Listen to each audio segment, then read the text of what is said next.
প্রধানমন্ত্রীর ক্ষমতা ছেড়ে তখন দেশ ছেড়ে পালিয়ে যাচ্ছিলেন শেখ হাসিনা। ২৪-এর ৫ আগস্টের সেই দুপুরে তখনও সাজাপ্রাপ্ত বন্দী সাবেক প্রধানমন্ত্রী বেগম খালেদা জিয়া।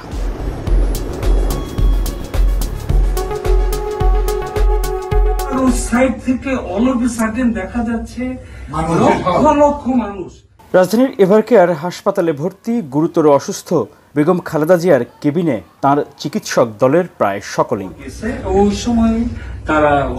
যেই শেখ হাসিনার শাসনামলে ভুয়া অভিযোগের মামলায় ৬.৫ বছর জেল খাটছেন, সেই প্রধানমন্ত্রীর পতনের মুহূর্তে আরেক সাবেক প্রধানমন্ত্রী বেগম খালেদা জিয়ার প্রতিক্রিয়া আসলে কেমন ছিল তা জানার আগ্রহ প্রায় সকলেরই। আর তা যদি সরাসরি দেখতে পাওয়া যায় তা তো ইতিহাসের সাক্ষী হওয়ার মতোই।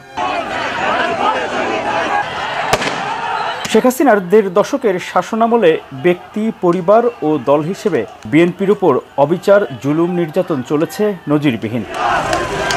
লাখ লাখ নেতাকর্মীর নামে মামলা, গুম, খুন, অত্যাচার সইতে হয়েছে দলের অসংখ্য নেতাকর্মীকে।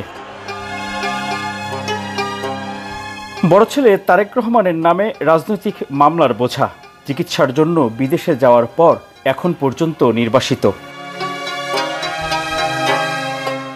ছোট ছেলে আরাফাত রহমান কোকো নির্বাসিত থাকা অবস্থায় মৃত্যুবরণ করেন। লাগাতার অপপ্রচার, মিথ্যাচারের সঙ্গে ছিল রাজনৈতিক প্রতিহিংসাও। বিএনপি যদি বেশি বাড়াবাড়ি করলে আবার জেলে পাঠিয়ে দেবো, কোনো চিন্তা নেই। রাষ্ট্রীয় সন্ত্রাসের মাধ্যমে আবার রাষ্ট্র ক্ষমতার অপব্যবহার দ্বারা স্বামী জিয়াউর রহমানের ৪০ বছরের স্মৃতি বিজড়িত বাড়ি থেকে বেগম খালেদা জিয়া উচ্ছেদ হন শেখ হাসিনার ব্যক্তিগত আক্রোশে।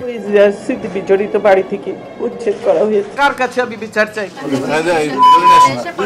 আমি ক্যান্টনমেন্টে ঢুকলে আমার বিরুদ্ধে মামলা, সেদিন প্রতিজ্ঞা করেছিলাম যে ওই ক্যান্টনমেন্টে বসবাস করতে হবে না, যেদিন সময় পাবো বের করে দেবো। আমি এর বিচারের ভার মহান আল্লাহ ও প্রিয় দেশবাসীর উপর ছেড়ে দিলাম। এছাড়া বিভিন্ন সময়ে প্রকাশ্যে আওয়ামী লীগের নেতাকর্মীদের হামলার শিকার হন সাবেক ৩ বারের প্রধানমন্ত্রী বেগম খালেদা জিয়াও।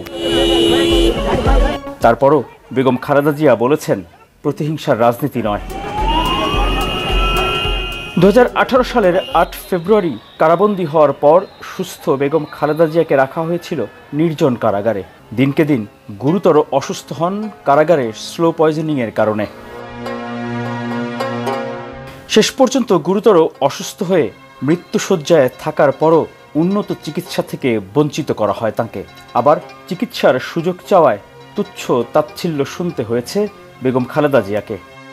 আরো শুনি এই মরে মরে এই যায়, তো বয়স তো ৮০-র উপরে, তো মৃত সময় হয়ে গেছে, তার মধ্যে অসুস্থ, তো যা যা চাচ্ছে তাই পাচ্ছে। এরকম আয়েস করে তো আর কেউ পায়েস খেতে পারে নাই যেটা উনি খাচ্ছেন। আর যেই কোর্টের তারিখ আসে সেই উনি অসুস্থ হন। আমার কথাটা হচ্ছে এই যে নটঙ্গিপানা করা হচ্ছে, এটাও তো একটা বিষয়। সেই নির্যাতনকারী সরকার ও সরকার প্রধান শেখ হাসিনা ১.৫ দশকের শাসনামলের অবসান হয় ছাত্র জনতার গণ অভ্যুত্থানে ২০২৪-এর ৫ আগস্ট। এমন বাস্তবতায় বেগম খালেদা জিয়া ও তাঁর দল বিএনপি সবচেয়ে বেশি খুশি হওয়ার সাথে সাথে চরম প্রতিহিংসা পরায়ণ হওয়াটাই তো স্বাভাবিক। কিন্তু না, ৫ আগস্টের সেই দুপুরে চিকিৎসকরা বেগম খালেদা জিয়ার কেবিনে এসে জনতার বিজয়ের দৃশ্যগুলো বলছিলেন। শেখ হাসিনা পালিয়ে যাওয়ার বর্ণনা করছিলেন সিনিয়র চিকিৎসকরা।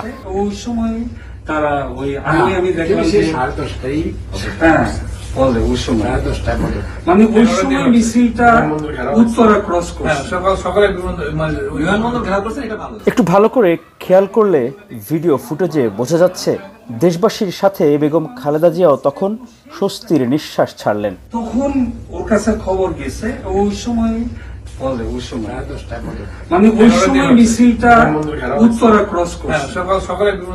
তখন খুবই অসুস্থ বেগম খালেদা জিয়ার উচ্ছ্বাস দেখা যায়নি।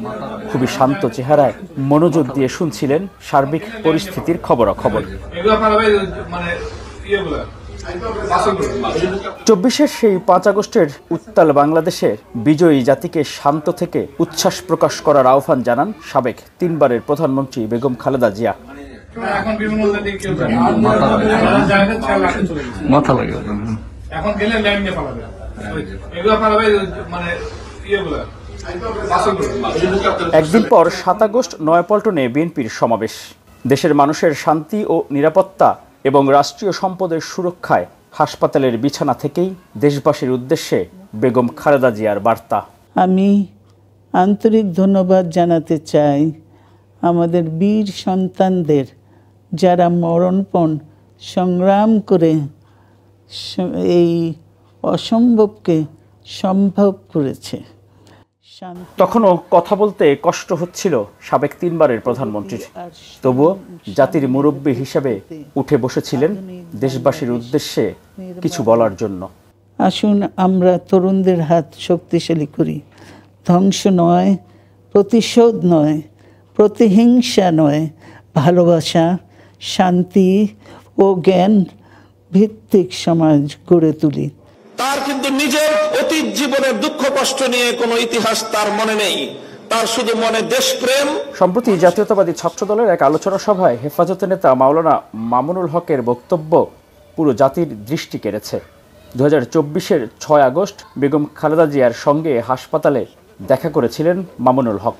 চিন্তা করেন, যে মহিলা অশীতিপর বয়সে জীবন মৃত্যুর সন্ধিক্ষণে দাঁড়িয়ে যার দ্বারা এমনভাবে নিগৃহীত হয়েছেন, অপমানিত হয়েছেন, নিজের প্রিয় বাস্তুভিটতাকে ছাড়তে হয়েছে এবং জীবন মৃত্যুর মাঝামাঝি দাঁড়িয়ে বছরের পর বছর কারাগারে তাকে নিক্ষিপ্ত থেকে মৃত্যুর প্রহর গুনতে হয়েছে, যার উপর অত্যাচার এবং নির্যাতনের কোনো সীমা ছিল না। স্বাভাবিকভাবেই তখন তো তার সঙ্গে কথা বললে প্রতিক্রিয়ার মধ্যে শেখ হাসিনার কিছু পর্যালোচনা, শেখ হাসিনার শাসনামলের কিছু জুলুম নির্যাতনের কিছু বিবরণ, তার ক্ষোভ, তার দুঃখ, মর্মবেদনার কিছু গল্প উঠে আসার কথা। আমি বিস্ময়াভিভূত হলাম। তার সঙ্গে প্রায় আধা ঘন্টার মতো আমার কথা হলো। তিনি আধা ঘন্টার মধ্যে একবারও শেখ হাসিনার নাম উচ্চারণ করেননি। তিনি পূর্ণ সময়টা তিনি বললেন যে আপনাদের কথা মানুষ শুনে, আপনারা মানুষকে গিয়ে বলেন, দেশের জনগণকে গিয়ে বলেন, কেউ যেন দেশের সম্পদ নষ্ট না করে। এই সম্পদটা আমাদের, গণভবন, প্রধানমন্ত্রীর কার্যালয় সহ এই রাষ্ট্র আমাদের। মানুষকে শুধু একটা কথা বলেন, যেন কেউ এই রাষ্ট্রের কোনো সম্পদ নষ্ট না করে। আমি অভিভূত হলাম যে এই পরিস্থিতিতে একজন মানুষ, তার কিন্তু নিজের অতীত জীবনের দুঃখ কষ্ট নিয়ে কোনো ইতিহাস তার মনে নেই, তার শুধু মনে দেশপ্রেম, মানুষের ভালোবাসা, দেশের সম্পদের ভালোবাসা, দেশটা যেন এগিয়ে যেতে পারে। বিসমিল্লাহির রহমানির রহিম। প্রিয় দেশবাসী, আসসালামু আলাইকুম। 24-এর 5 থেকে 8 আগস্টের সেই সরকারবিহীন, প্রশাসন ছাড়া দেশের রাজনৈতিক অভিভাবকের দায়িত্ব নিয়ে তার বড় ছেলে বিএনপির ভারপ্রাপ্ত চেয়ারম্যান তারেক রহমান নেতাকর্মীদের শান্ত থেকে দেশকে স্থিতিশীল রাখার দিক নির্দেশনা দেন। বাংলাদেশের সাহসী ছাত্র জনতাকে বিরচিত অভিনন্দন। উত্তাল দেশে শৃঙ্খলা বজায় রাখতে একমাত্র রাজনৈতিক নেতা হিসেবে তখন জাতির উদ্দেশ্যে তার বিজয় ভাষণ। আমি আপনাদের কাছে একটি বিনীত আহ্বান রাখতে চাই। বিজয়ীর কাছে পরাজিতরা নিরাপদ থাকলে বিজয়ের আনন্দ মহিমান্বিত হয়। অনুগ্রহ করে কেউ প্রতিশোধ কিংবা প্রতিহিংসা পরায়ণ হবেন না। কেউ নিজের হাতে দয়া করে আইন তুলে নেবেন না। এখন পর্যন্ত কঠোর অবস্থানে তিনি। শক্তি কিংবা ভয় দেখিয়ে নয়, বরং ইনসাফ এবং উদারতা দিয়ে মানুষের মনকে জয় করুন।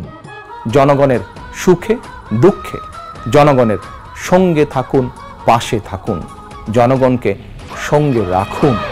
বৈচিত্র্যের মাঝে এই ঐক্য আমরা গড়তে জানি।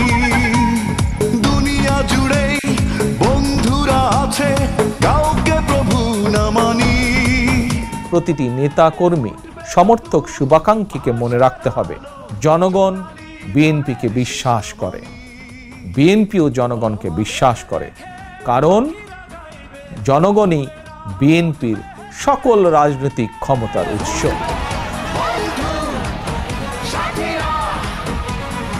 এক মহড়ায় মিলেছি সবাই এসে।